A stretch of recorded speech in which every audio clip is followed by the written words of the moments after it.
పరిశుద్ధ నామానికి మహిమ కలుగునుగాక. దయచేసి గమనించండి, దేవుని మాటలు మనం విందాం. ఈ మాటల చేత మనము తృప్తిపడాలి. దేవుడు మనల్ని తృప్తిపరిచే దేవుడు, దేవుడు మనల్ని బలపరిచే దేవుడు.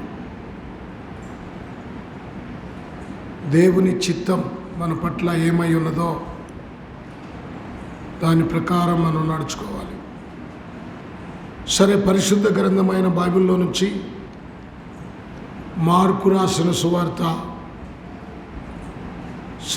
భాగాలలో మార్కు రాసిన సువార్త 16వ అధ్యాయము 9వ వచనాన్ని నేను చదువుతాను, మీరు చూడండి.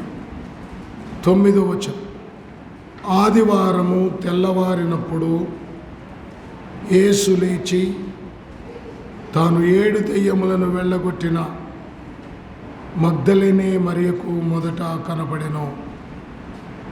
మరోసారి వచనాన్ని మీరు అర్థం చేసుకోండి వీళ్ళరా.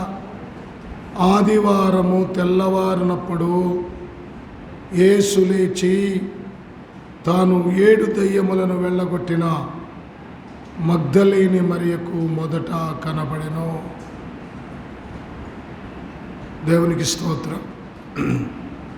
కొంచెం గొంతు ఇబ్బందిగా ఉంది, అయినప్పటికీ మీరు సర్దుకొని దేవుని మాటలు వినాలని ప్రభు పెరట మనవి చేస్తున్నారు.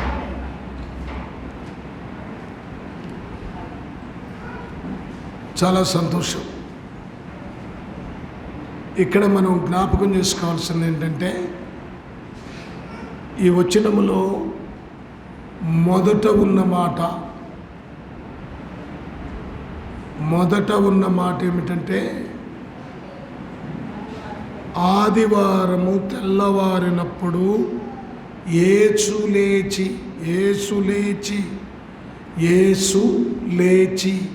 అన్నాడు. యేసు ఎక్కడి నుంచి లేచాడు? మరణము నుండి లేచాడు. ఆయన చనిపోయి సమాధి చేయబడి ఆయన 3వ రోజున లేపబడ్డాడు అని చెప్పబడిన రీతిగా యేసుక్రీస్తు వారు మరణము నుండి లేచాడు. మరణము నుండి ఎప్పుడు లేచాడు అని మనం చూస్తే ఏముంది అక్కడ? ఆదివారము తెల్లవారినప్పుడు లేచాడు. ఏ రోజు కూడా మెన్షన్ చేశాడే? ఆదివారం తెల్లవారినప్పుడు యేసు లేచి. ఈ మాటను మీరు బాగా అర్థం చేసుకోండి. యేసుక్రీస్తు వారు పునరుద్ధానుడైన దినము, లేచిన దినము ఆదివారం. అందుకనే ఆదివారం ఆరాధన మనం జరుపుకుంటున్నాం. సరే, ఎప్పుడైనా జరుపుకోవచ్చు. ప్రతి వారము దేవుణ్ణి ఆరాధించే రోజే. సోమవారం దేవుణ్ణి ఆరాధించండి, మంగళవారం దేవుణ్ణి ఆరాధించండి, బుధవారం దేవుణ్ణి ఆరాధించండి, గురువారం దేవుణ్ణి ఆరాధించండి, శుక్రవారం దేవుణ్ణి ఆరాధించండి, శనివారం దేవుణ్ణి ఆరాధించండి, ఆదివారం దేవుణ్ణి ఆరాధించండి. ప్రతిరోజు ఆరాధించండి. కానీ యేసు లేచినది మాత్రము ఆదివారము తెల్లవారుజామున. ఈ విషయాన్ని గుర్తుపెట్టుకోండి. యేసు ప్రభు పునరుద్ధానుడైనది ఆదివారం. ఇదే ఇక్కడ వ్రాయబడి ఉన్నది. రాయబడిన ఈ సంగతులు చాలా ప్రాముఖ్యమైనవి.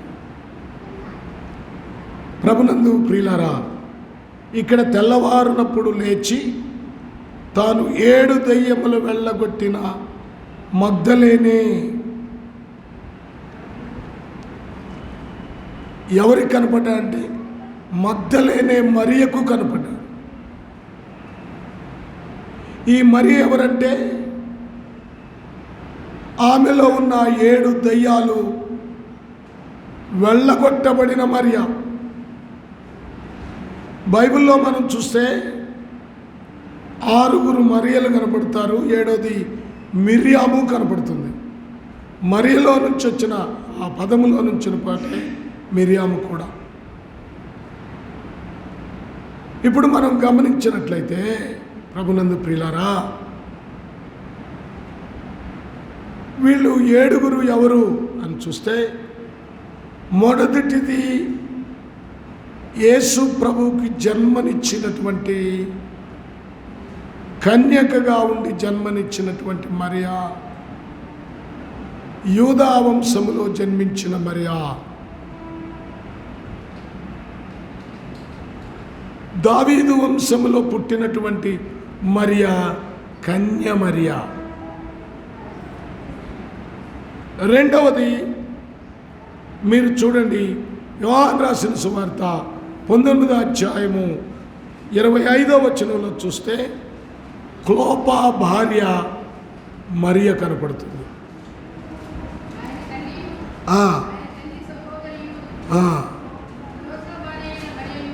ఏమిటంట? క్లోపా భార్య అయినటువంటి మరియా. ఈమె రెండవదిగా గుర్తుపెట్టుకోండి.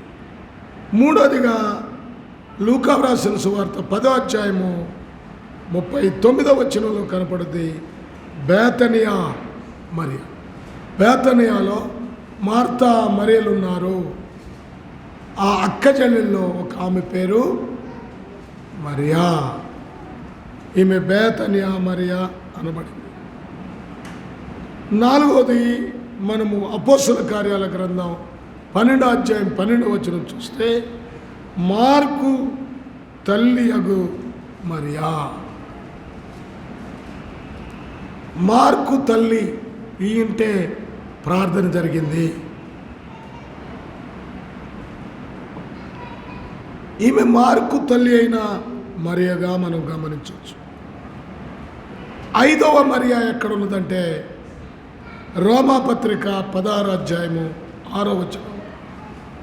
రోమా సంఘములో ఒక క్రైస్తవరాలు ఉన్నది. రోమాలో క్రైస్తవ సంఘములో ఉన్న మరియా ఈమె. రోమా పత్రిక 16వ అధ్యాయం 6వ వచనం. 6వది మగ్దలేని మరియా. మనం చదువుకున్నాం ఇప్పుడు. మగ్దలేని మరియా. ఈమెకు 7 దెయ్యాలు పట్టినాయి. ఈ 7 దెయ్యాలను యేసు ప్రభువారు వెళ్ళగొట్టాడు. ఆ తర్వాత మనం చూస్తే మిర్యాము నిర్గమాకాండం 2వ అధ్యాయంలో కనపడుతుంది. ఈ మిర్యాము అనే మాట మరియ నుండి వచ్చిన మాటే. మరియ నుండి వచ్చిన మాట కనుక మనకు బైబిల్లో దాదాపుగా 7 కనపడతారు. ఈ 7 మరియల్లో ఇప్పుడు మనం చదువుకుంది మగ్దలేని మరియా. ఎందుకు ఈమెకే యేసు కనపడ్డాడు? ఈమెకు యేసు మొదట కనపడ్డాడంట. ఎంతోమంది మేధావులు ఉండగా, శిష్యులు ఉండగా, ఏమండి బాప్తిసం పొందిన వారు ఉండగా, యేసు ప్రభు బోధలు విని ఆయన్ని వెంబడిస్తున్న వారు ఉండగా, ఇప్పుడు ఈ మరియకే ఎందుకు కనపడ్డాడు? మగ్దలేని మరియకే. మగ్దలేని మరియకు కనపడటానికి ఒక ప్రాముఖ్యమైన విషయం ఏమిటంటే ఆమెలో దయ్యాలన్నీ వెళ్ళిపోయాయి. ఆమె పరిశుద్ధురాలు. ఆమె తన జీవితాన్ని కాపాడుకుంది. సంపూర్ణంగా యేసును వెంబడించింది. ఏమండి, యేసు ప్రభువారు ఆమెను ప్రేమించాడు, అత్యధికంగా ప్రేమించాడు. దేవుడు ప్రేమించడానికి గల కారణం ఏమిటంటే మన జీవితము దేవునికి అనుకూలంగా ఉంటే, ఆయన వాక్యానుసారంగా ఉంటే దేవుడు మనల్ని ప్రేమిస్తాడు. ప్రభునందు ప్రియా దేవుని పిల్లలారా, శ్రేష్టమైన సమయంలో ఈ మరియలో ఉన్న 7 దెయ్యాలు వెళ్ళిపోయాయి. ఇప్పుడు ఈ మరియకు ఒక ప్రత్యక్షత ఇచ్చాడు. ఈ మరియే మొట్టమొదట సువార్త అందించిన మరియ. బైబిల్లో మనం చూసినప్పుడు యేసుక్రీస్తు చనిపోయిన తర్వాత, ఆయన తిరిగి లేచిన తర్వాత యేసుక్రీస్తు ఆమెకు కనపడ్డాడు. ఎవరికి కనపడంటే ఒక స్త్రీకి కనపడ్డాడు. దేవుడు స్త్రీకి ఎంత ఆధిక్యత ఇచ్చాడో ఇక్కడ మనకు అర్థమవుతుంది. దేవుడు యేసును చిన్న చూపు చూడలేదు. యేసుక్రీస్తు దేవుడు స్త్రీలకు ఒక ఉన్నతమైన స్థానం ఇచ్చాడు. మొట్టమొదటి సువార్త అంటే యేసుక్రీస్తు చనిపోవటం. సువార్త అంటే యేసుక్రీస్తు పునరుద్ధానుడు అవటం. ఈ పునరుద్ధానుడైన సంగతి మరియకు తెలియజేశాడు. మరియ వెళ్ళి శిష్యులకు చెప్పింది. ఏం చెప్పిందంటే సువార్త, మంచి వార్త, యేసు మరణము నుంచి లేచాడనే వార్త. చూడండి, ఈమెలో ఎంతగా జ్ఞాపకం ఉందంటే, ఆయన బ్రతుకున్నప్పుడు అందరికీ చెప్పాడు, నేను చనిపోయి 3వ దినమని లేస్తాను అని. కానీ చూడండి, ఈమె ఒక్కటి మాత్రమే గుర్తుపెట్టుకుంది, యేసు లేస్తాడు అని. శిష్యులు మర్చిపోయారు, మేధావులు మర్చిపోయారు. ఏమండి, ఆనాడు యేసును వెంబడించిన వారందరూ కూడా యేసు చనిపోయిన తర్వాత ఆయన చెప్పిన మాటలను మర్చిపోయారండి. కానీ ఈ స్త్రీ మాత్రం, మగ్దలేని మరియ అనే ఈ స్త్రీ మాత్రం గుర్తుపెట్టుకుంది.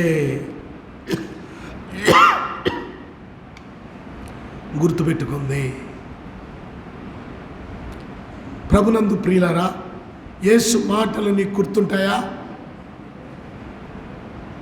ఆయన మాటలు గుర్తుంటాయా నీకు? ఈమె ఎంత ధన్యురాలండి. యేసును వెంబడించటం అంటే ఇది. యేసును వెంబడించటం అంటే ఆయన చెప్పిన మాటలు గుర్తుంచుకొని లోకాన్ని, పాపాన్ని విడిచిపెట్టి ప్రభువుని నమ్మకంగా వెంబడించాలి. వాక్యాన్ని వెంబడించాలి. వాక్యానుసారంగా ఉండాలి. నేనేదో చేసుకుంటాను, ఏదో ఆదివారం నాడు ప్రార్థనకు వస్తాను, ఆదివారం నాడు గుంపులో కడుస్తాను, మిగిలిన రోజుల్లో నా ఇష్టము నాది అంటే నీవు దేవుని బిడ్డవు కాదు. దేవుడు ఒక వ్యక్తిని రక్షించుకున్నాడంటే, ఒక వ్యక్తిని ఏర్పాటు చేసుకున్నాడంటే దానికి కారణం ఏంటో తెలుసా? నీ ద్వారా ఒక ప్రత్యేకమైన పని జరిగించుకోవాలి. మీకు ఒక మాట చెప్తాను. అపోస్తులైన పౌలుకి ఒక దర్శనం కలిగింది ఆకాశమందు. సరే, ఆ దర్శనాన్ని చూసిన పౌలు గురుడివాడయ్యాడు. గురుడివాడైతే ఆయన గురుడివాడైన తర్వాత ప్రార్థన చేస్తున్నాడు. దేవుడు మాట్లాడాడు. ఏం మాట్లాడాడు? ములుకోలకు ఎదురు తనవద్దని మాట్లాడాడు. దేవుడు మాట్లాడిన మాటలకు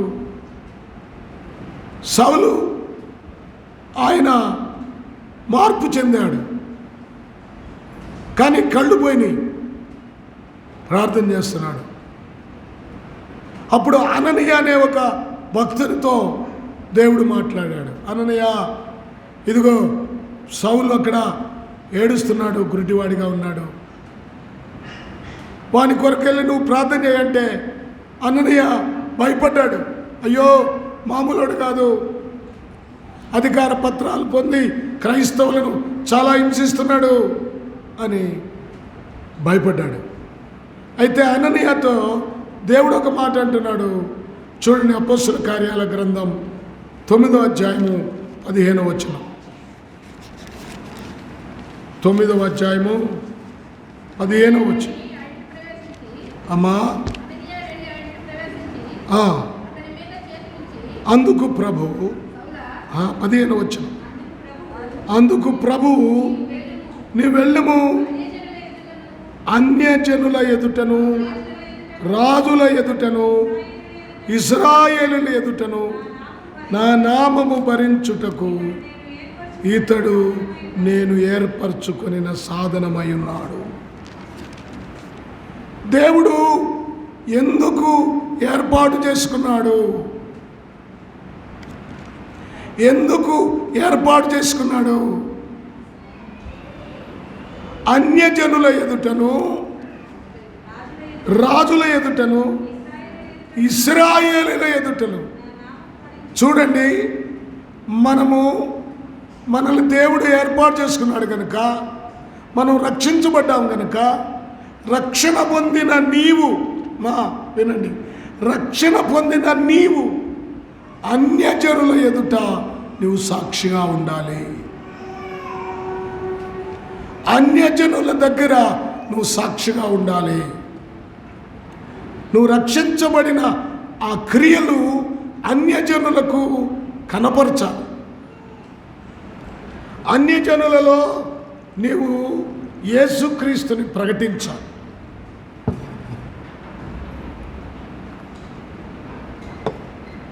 నిన్ను బట్టి, నీ జీవితాన్ని బట్టి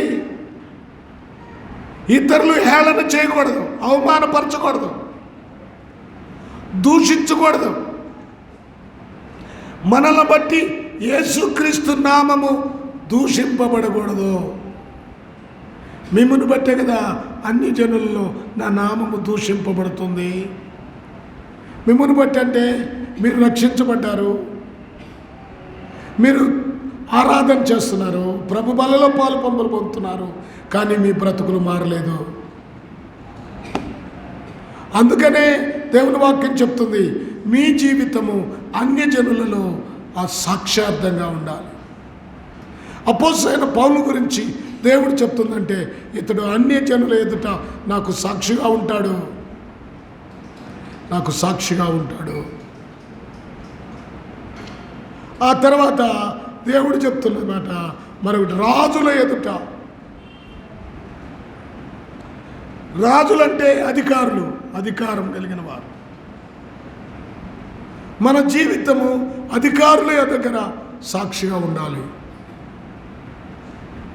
వారికి సువార్త చెప్పాలి. సువార్త చెప్పాలంటే మనము మంచి యోగ్యమైన మెట్టులో ఉండాలి. సువార్త చెప్పేవారు వారి జీవితాలను భద్రపరచుకోవాలి. మీరు బోధకులే, రక్షింపబడిన ప్రతి ఒక్కరూ బోధకులే, రక్షింపబడిన ప్రతి ఒక్కరూ యాజకులే. మనము యాజకత్వం చేయాలి. చీకటిలో నుండి ఆశ్చర్యకరమైన వెలుగులోనికి పిలిచిన వారి గుణాతిశయములను ప్రచురణ చేయ నిమిత్తము ఏర్పరచబడిన రాజులైన యాజక వంశము. మనం పరిశుద్ధ జనము. యాజకత్వం చేయాలి. యాజకుడు ఏం చేస్తాడు? ధూపం వేస్తాడు. యాజకుడు బోధిస్తాడు. నువ్వు ప్రార్థన చేయాలి. ప్రార్థన ధూపం వేయాలి.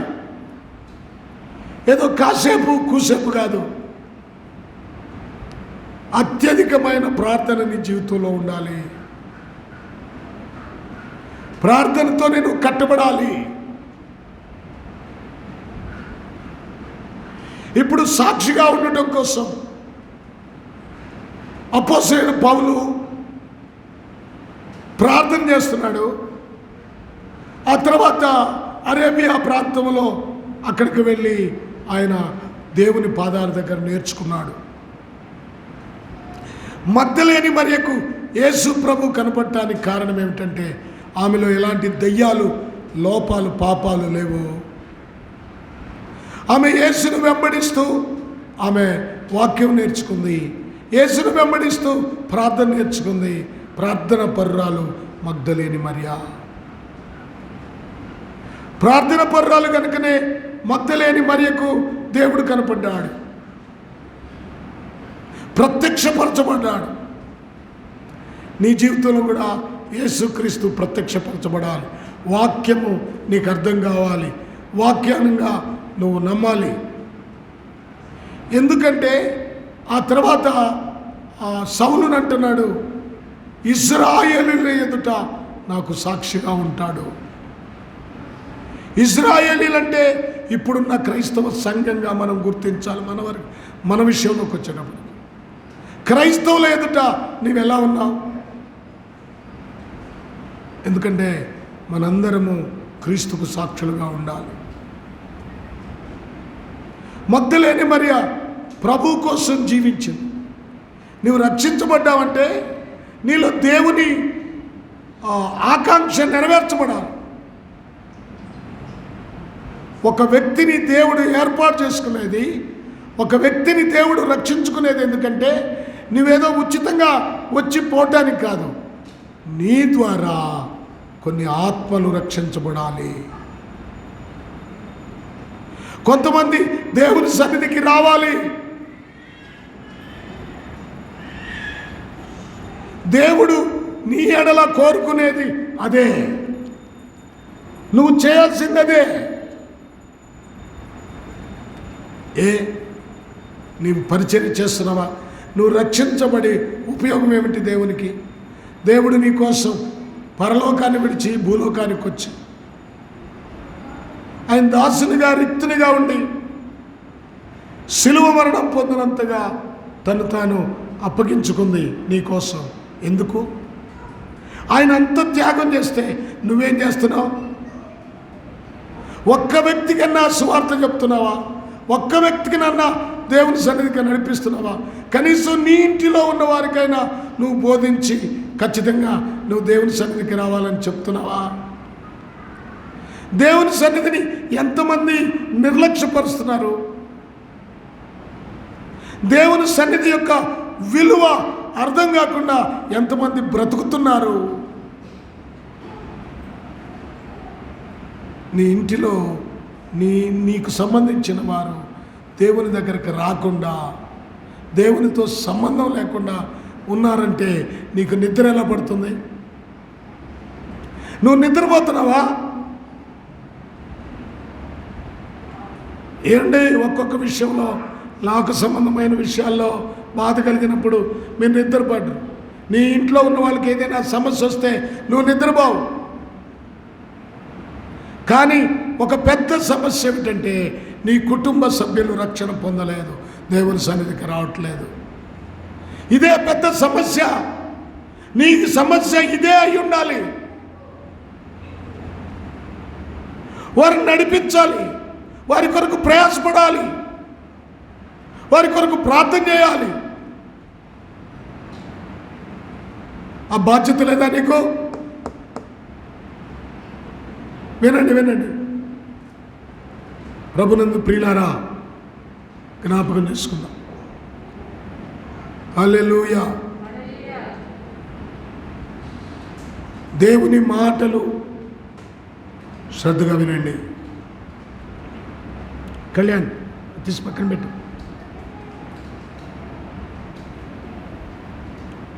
మనం అర్థం చేసుకోవాలి, మన ఇంటి వారు సరైన రీతిలో దేవుని సన్నిధిలో లేకపోతే, మార్పు చెందకపోతే తగ్గించు. మార్పు చెందకపోతే మనము, అదే మనకు పెద్ద సమస్య. వారిని దేవుని సన్నిధికి నడిపించాల్సిన బాధ్యత మన మీద ఉంది. అందుకే దేవుడు నిన్ను ఏర్పాటు చేసుకున్నాడు. మగ్దలేని మరి ఒకటి క్యారెక్టర్ ఎంత గొప్పదంటే, ఆమె దయ్యాలు వెళ్ళిపోయిన తర్వాత, పాపాన్ని విడిచిపెట్టిన తర్వాత ఆమె ఎంత పరిశుద్ధురాలుగా జీవించిందో ఆలోచించండి. శిష్యులకే సువార్త చెప్పింది. యేసుక్రీస్తు పునరుద్ధానాన్ని గురించి శిష్యులకే బోధించింది. ఆయన తిరిగి లేచాడని, ఆయన సజీవుడిగా ఉన్నాడని. శిష్యులు నమ్మలేదు. అసలే శిష్యులు మర్చిపోయారండి. వాళ్ళకి ఆతృత లేదు, వారిలో భయం ఉంది, వారిలో ఆందోళన ఉంది, వారు దాక్కున్నారు. మగ్ధలేని మరియ భయము లేని వ్యక్తి. ఆమె దాగుకొనలేదు. ఆమె యేసు కోసం ప్రయాసపడి వెళ్ళింది. యేసును చూసింది, వచ్చి శిష్యులకే బోధించింది. ప్రభునందు ప్రియ దేవుని గొప్ప నామమునకు మహిమ కలుగునుగాక. ఇప్పుడు ఈ మగ్ధలేని మరియ ఆమె జీవితంలో నుంచి 7 దెయ్యాలు వెళ్ళిపోయినాయి అని మనం చదువుకున్నాం. మీరు లూకా రాసిన సువార్త 8వ అధ్యాయము కూడా ఒక మాట చూడండి. 8వ అధ్యాయము 2వ వచనంలో కూడా అక్కడే రాయబడింది. 12 మంది శిష్యులను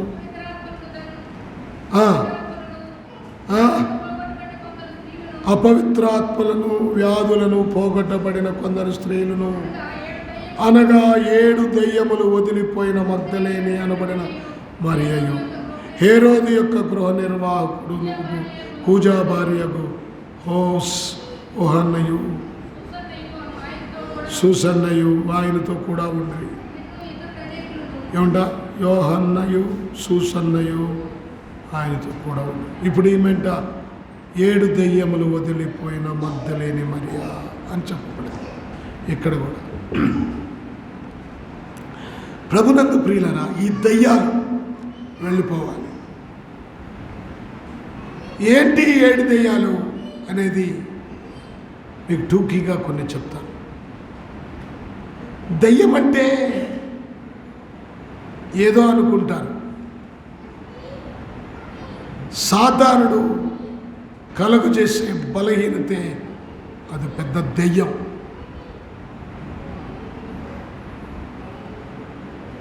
దయ్యము పట్టినప్పుడు విలవిలలాడుతారు. ఒక సిమ్టమ్ అది ఒక కోణం. దయ్యము పట్టినప్పుడు లోక సంబంధమైన కార్యాలు చేస్తారు. దెయ్యం పట్టిన వాళ్ళే ఏం చేస్తారో చూడండి. దెయ్యం పట్టిన వాళ్ళు ఒకసారి యేసు ప్రభు వారి దగ్గరికి దయ్యం పట్టిన వాళ్ళు తీసుకొస్తే ఆ దయ్యాన్ని శిష్యులు వెళ్ళగొట్టలేకపోతే యేసు ప్రభు వెళ్ళగొట్టాడు. చాలామందిని ఇక్కడ మనం చదువుకున్నాం కదా, అపవిత్రాత్మలు వెళ్ళగొట్టబడిన వారని. ఈ దయ్యాల్లో 2 రకాలని చెప్పాను కదా. ఒకటి, మనిషి విలవిలలాడించబడతాడు. మనిషి మరణంలోనికి, మరణ పడక మీదకి వెళ్ళిపోతాడు. ఇది ఒక దయ్యం. దయ్యాలే రోగాలు కలుగజేస్తాయి. సరే, దయ్యాలు మరొక విషయం ఏమిటంటే మనిషిని పాపానికి ప్రేరేపిస్తాయి. ఒక వ్యక్తి పాపం చేస్తున్నారంటే ఆ దయ్యం పట్టింది.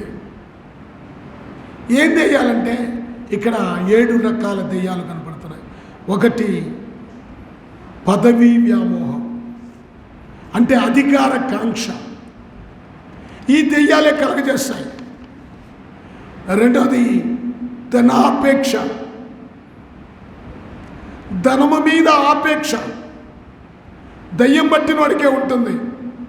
ధనము ధనము ధనము, డబ్బు డబ్బు డబ్బు డబ్బు. మూడోది, వ్యభిచార వ్యామోహం. ఆ దయ్యం పట్టదు కొంతమందికి. ఇక వాళ్ళు పాపాన్ని మానుకోలేరు. ఆ దయ్యము వాళ్ళలో నుండి వెళితే కానీ ఆ అక్రమ వ్యభిచార వ్యామోహాన్ని మానుకోలేరు. నాలుగోది మతము. మా మతమే గొప్ప, మా సంఘమే గొప్ప, మా సేవకుడే గొప్ప, ఇక మమ్మల్ని మించిన వాళ్ళు ఎవరు లేరు. ఇది కూడా దెయ్యం పట్టిన వాళ్ళు చెప్పే మాటే. సార్వత్రిక సంఘం, రక్షింపబడిన వారు పరలోకానికి వెళ్తారు, రక్షింపబడినదే సంఘం అన్న సంగతి మర్చిపోయి మాది మాది మాది మాది. మరొక దెయ్యం ఏమిటంటే ఆచారాలు. సేవకుడు వస్తాడు, ప్రార్థన చేస్తాడు, మంచిది, కానీ ఆచారాలు మాత్రం విడిచిపెట్టరు. నీది నువ్వు చెయ్యి పాస్టర్ గారు, మాది మేము చేసుకుంటాం అంటే. కొంతమంది అంటారు మీది మీరు చేయండి, మాది మేము చేసుకుంటామంటే. ఇప్పుడు ప్రార్థన వాళ్ళది కాదు, అది పాస్టర్ గారు వాళ్ళది. వాళ్ళు ఏంటి? ఆచారాలు, దయ్యం పట్టిన స్థితి.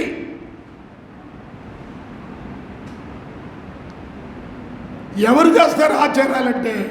దయ్యం పట్టిన వాళ్ళే చేస్తారు, మామూలు వాళ్ళు చేయరు. దెయ్యం వెళ్ళిపోయిన వాళ్ళు చేయరు ఆచారం. చక్కగా ప్రార్థన చేసుకుంటారు, చక్కగా ప్రభుని మాయింపరుస్తారు. మరొకటి ఏమిటంటే ప్రభునందు ప్రియులారా, కులము. మా కులమే గొప్ప, మామే గొప్ప. ఈ కులం అనేది కూడా ఒక దెయ్యమే. వాళ్ళు మన కులపోళ్ళ కాదే, వాళ్ళు కదా. ఎవరాళ్ళు? వాళ్ళు 3 కదా, మనం 2 కదా. వాళ్ళు 2 వాళ్ళ. చాలా పేర్లు పెట్టారు. ఒక్కొక్కళ్ళు అడుగుతారు, వాళ్ళు రిక్షానా సైకిలా అంటారు. రిక్షానా సైకిలా? రిక్షా అంటే 1, సైకిల్ అంటే 2. సైకిల్కి 2 చక్రాలు ఉంటాయి, రిక్షాకి 3 చక్రాలు ఉంటాయి. ఇదివరకు ఒకటి అనేవాళ్ళు. రే వాళ్ళు ఈనాడా సాక్ష్య ఏంటి? ఈనాడా సాక్ష్య. ఈనాడంటే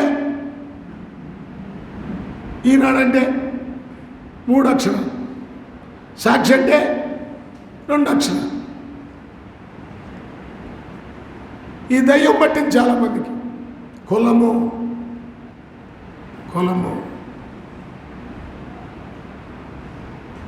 ఏమండి? ప్రభునందు ప్రియులారా, జ్ఞాపకం చేసుకుందాం. మరి 7వది ఏంటంటే కుటుంబం. నా కుటుంబమే నా గొప్ప. సంఘం అనే ఈ కుటుంబానికి ప్రాధాన్యత ఇరో. సంఘం అనే ఈ కుటుంబానికి ప్రాధాన్యత ఇవ్వకుండా వాళ్ళ కుటుంబానికి ప్రాధాన్యత ఇస్తారు. ఇది ఒక పెద్ద దెయ్యం. 7 దెయ్యాలు పట్టిన ఈనాడు సంఘంలో వస్తున్న విశ్వాసులకి. ఈ దెయ్యాల నుంచి విడిపించబడాలి. నేను చెప్పిన 7లో ఒక్కటి కూడా నీకు లేక, నీ దగ్గర లేకపోతే మగ్ధలేని మరిలాగా దేవుణ్ణి చూస్తావు. మగ్ధలేని మరిలాగా దేవుణ్ణి వెంబడిస్తావు. అపోస్తులైన పౌలులాగా నువ్వు సాక్షిగా ఉంటావు. 7 అట్టు పెట్టుకుంటే 7లో ఏ ఒక్కటి ఉన్నా నేను వెనక్కి లాగుతూ ఉంటాను. ప్రభునందు ప్రియా దేవుని పిల్లలారా, ఒక దెయ్యము పేరేంటంటే పదవి వ్యామోహం, అధికార కాంక్ష.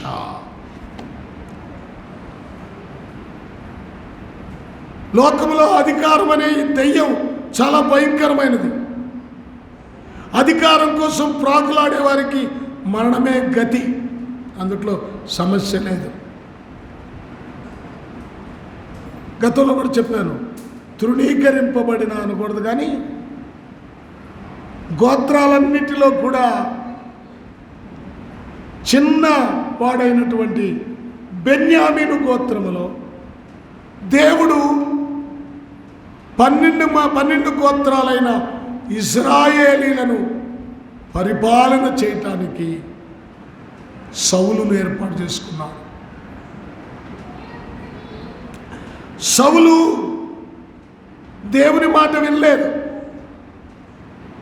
దేవుడు చెప్పినట్లు నడవలేదు, దేవుడు ఆజ్ఞాపించింది చేయలేదు. ఏమండి, శత్రువులను వధించమంటే కొంతమందిని తెచ్చాడు, కొన్ని వాళ్ళ వస్తువులు తెచ్చుకున్నాడు, వాళ్ళ పశువులు తెచ్చుకున్నాడు, ఆ రాజును కూడా వధించలేదు. దేవుడు ఏది చెప్పాలో అది చేయాలి. కానీ దావీదు చిన్నవాడైనా దేవుణ్ణి సంతోషపరచుచున్నాడు. దావీదు గురించి దేవుడు ఏం చెప్పాడంటే, నా హృదయానుసారుడు, నా ఉద్దేశాలను నెరవేర్చేవాడు. మరి సౌలు దేవుని ఉద్దేశాన్ని నెరవేర్చట్లేదంటే ఒక్క విషయంలో కూడా నెరవేర్చలేదు.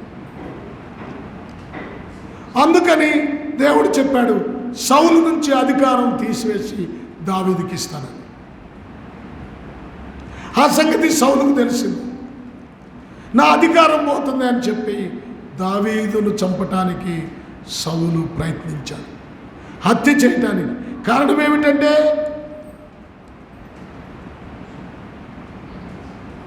నా అధికారం పోద్దని. ఈయన అధికారంలో ఉండగానే సౌలుకు దయ్యం పట్టింది.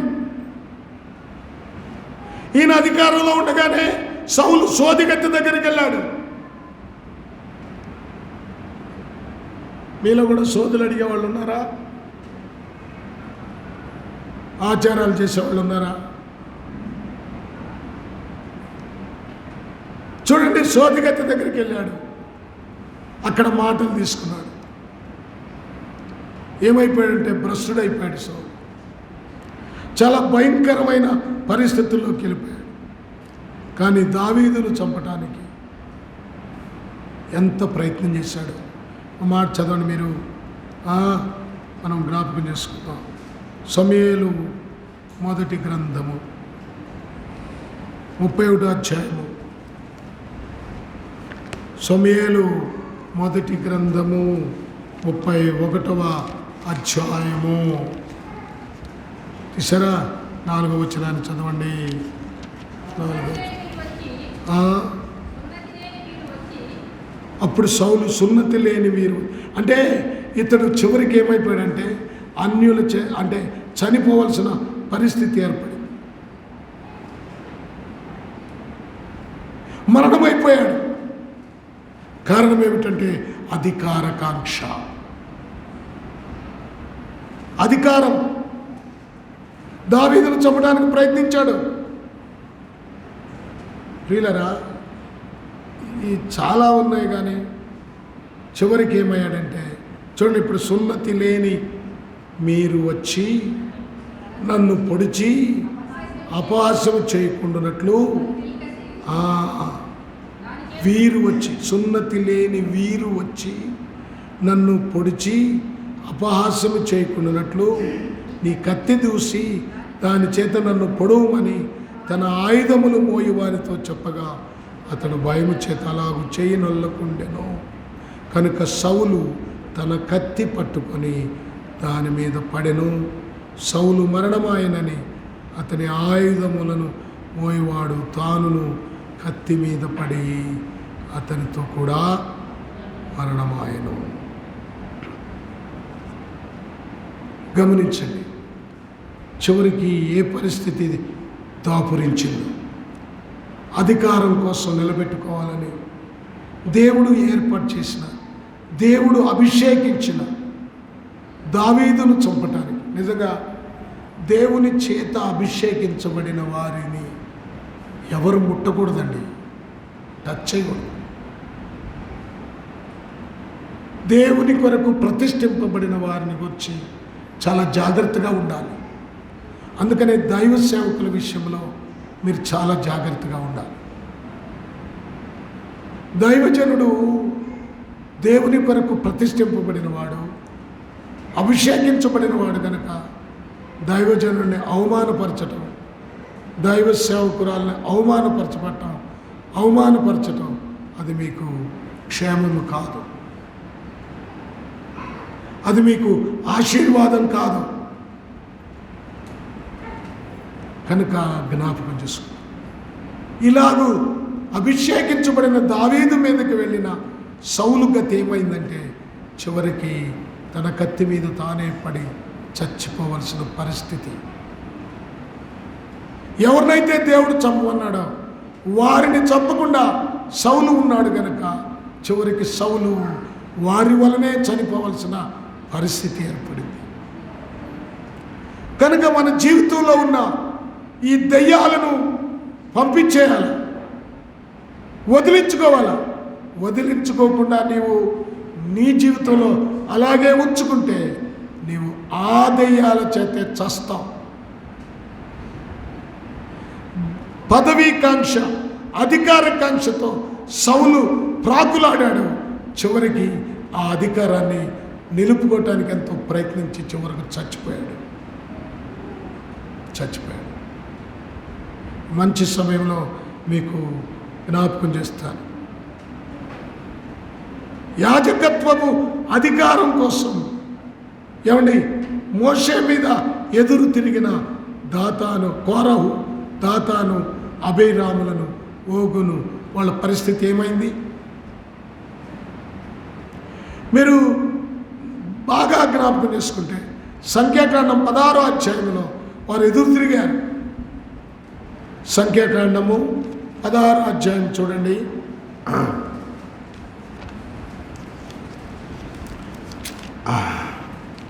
ఒకసారి 16వ అధ్యాయంలోనికి రండి. అక్కడ మొదటి భాగంలో మీరు చూడండి. లేవీకి ముని మనవడను, కహాతుకు ముని మనవడను, ఇషారు కుమారుడునకు కోరహు. చూడండి, రూబేనీలో ఏలియా కుమారులైన దాతాను, ఏలీ కుమారులు,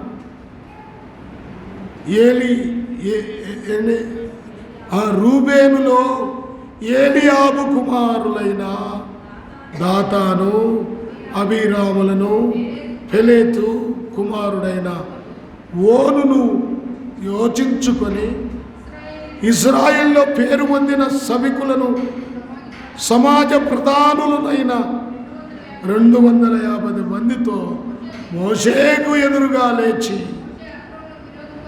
మోషే ఆరోనులకు విరోధముగా పోగుపడి దేవుడు ఏర్పాటు చేసుకున్నటువంటి మోషేకి, దేవుడు ఏర్పాటు చేసుకున్నటువంటి ఆరోనుకి విరోధముగా. ఆ రోజు ఐగుప్తు దేశంలో ఇజ్రాయెల్ని విడిపించడానికి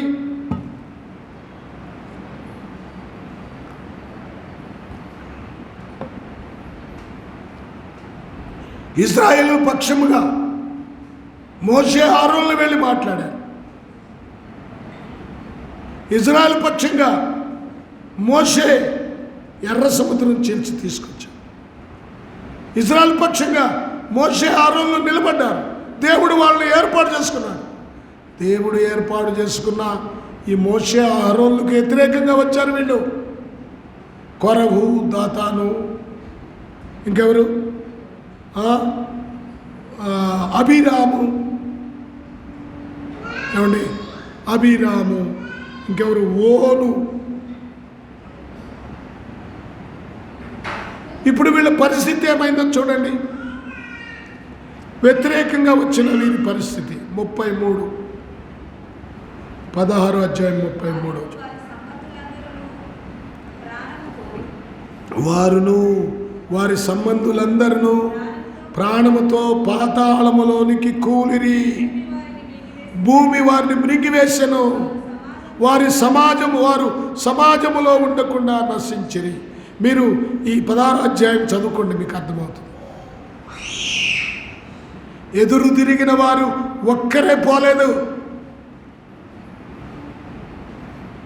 వాళ్ళొక్కరితోనే పోలేదు.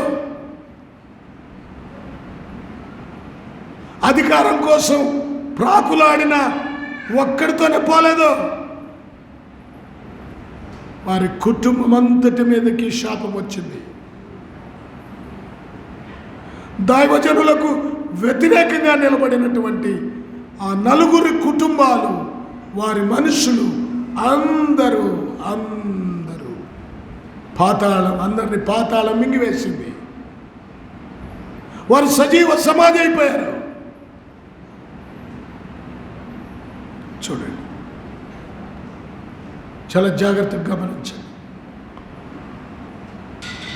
ఇప్పుడు దావీదు, అభిషేకించబడిన దావీదు మీద ఎదురు తిరిగినటువంటి, దేవుని మీద ఎదురు తిరిగాడు ఒకడు, లూసిఫర్. దేవుని కన్నా ఉన్నత ఎత్తైన స్థానం మీద కూర్చోవాలనుకున్నాడు ఈ లూసిఫర్. అసలేంటిది? అసలేంటండి? దేవుణ్ణి ఆరాధించవలసిన ఈ వ్యక్తికి అసలు ఈ దూతకి ఎందుకు కలిగింది? ఎంత ఘోరం! దేవుడు నీకు ఇచ్చిన పని నువ్వు చెయ్యి.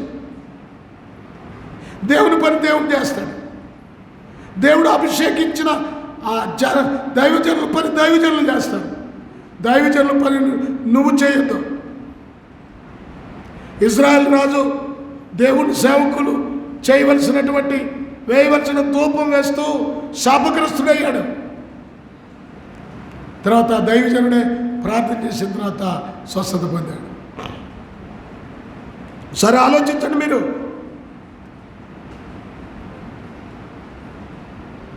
అధికారం ముఖ్యం కాదు, దేవుడిచ్చిన పని చేయటం ముఖ్యం.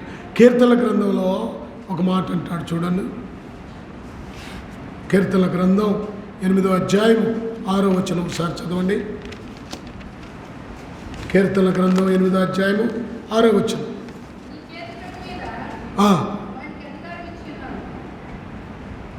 ఏంటంట? నీ చేతి పనుల మీద వారికి అధికారము ఇచ్చి. ఇప్పుడు అధికారం ఎవరిస్తారంటే దేవుడు ఇస్తాడు. అధికారము ఇచ్చేవాడు దేవుడు. రాజులను నియమించేవాడు దేవుడు. యాజకులను నియమించేవాడు దేవుడు. నీ అంతటికి నీకు కోరిక పుట్టకూడదు. నీ అంతటికి నీవు అనుకోకూడదు. ఎవరు చేయాల్సిన పని వాళ్ళే చేయాలి. దేవుడు నీకేమి ఇచ్చాడు, ఏ అధికారం ఇచ్చాడో ఆ అధికారంలోనే నువ్వు స్థిరంగా కొనసాగాలి. నీకు ఇచ్చిన ఉద్యోగంలో స్థిరంగా కొనసాగాలి. నీకు ఇచ్చిన యాజకత్వంలో కొనసాగాలి. దేవుడు నీకు రక్షణ ఇచ్చాడు.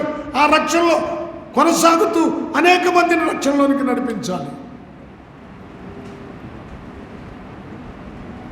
అంతేగాని మందిరములో యాజకత్వం చేసే ఆ డ్యూటీలోకి మాత్రం నువ్వు రాకూడదు. అది నీ పని కాదు. ఒకవేళ దేవుడు నువ్వు అవసరమైతే దేవుడు ఖచ్చితంగా ఆ సమయం ఇచ్చి దేవుడు మాట్లాడతాడు. కనుక మనం జ్ఞాపకం చేసుకోవాలి. దేవుడు నువ్వు సక్రంగా లేకపోతే ఇచ్చిన అధికారాన్ని కూడా తీసేస్తాడు. మనం చదువుకున్నాం, బెల్షాజరు మత్తు పానీయాలతో తాగుతూ వాళ్ళ తండ్రి అయినటువంటి నెబుకద్నెజరు యెరూషలేము దేవాలయంలో తెచ్చిన పాత్రలు తెచ్చి అపవిత్రపరుస్తూ ఉండగా దేవుని హస్తము వచ్చి మెనే మెనే టేకే పాసింది అన్నాడు. నీవు దేవుని త్రాసులో ఉంచి తోచగా నువ్వు తేలిపోయావు. కనుక నీ రాజ్యమును తీసి దేవుడు వేరొకరికి ఇస్తున్నాడు. మనకిచ్చిన అధికారంలో నమ్మకంగా లేకపోతే, మనకిచ్చిన రక్షణలో నమ్మకంగా లేకపోతే, మనకిచ్చిన పరిచర్యలో మనం నమ్మకంగా లేకపోతే దేవుడు దాన్ని తీసేస్తాడు. అది ఉంచడు. కనుక ఏదైతే ఇచ్చాడో దానిలో నమ్మకంగానే ఉండాలి. ఈ అధికారము లేక ఈ పదవులు ఇవన్నీ ఒక కాంక్ష, దయ్యం పట్టిన వాడికి ఉండేటువంటి విషయాలు ఇవన్నీ. కనుక మనం ప్రియా దేవుని పిల్లలారా ఈ శ్రేష్టమైన సమయంలో జ్ఞాపకం చేసుకున్నాం. మగ్దలేని మరియా, 7 దెయ్యాలు వెళ్ళిపోయాయి.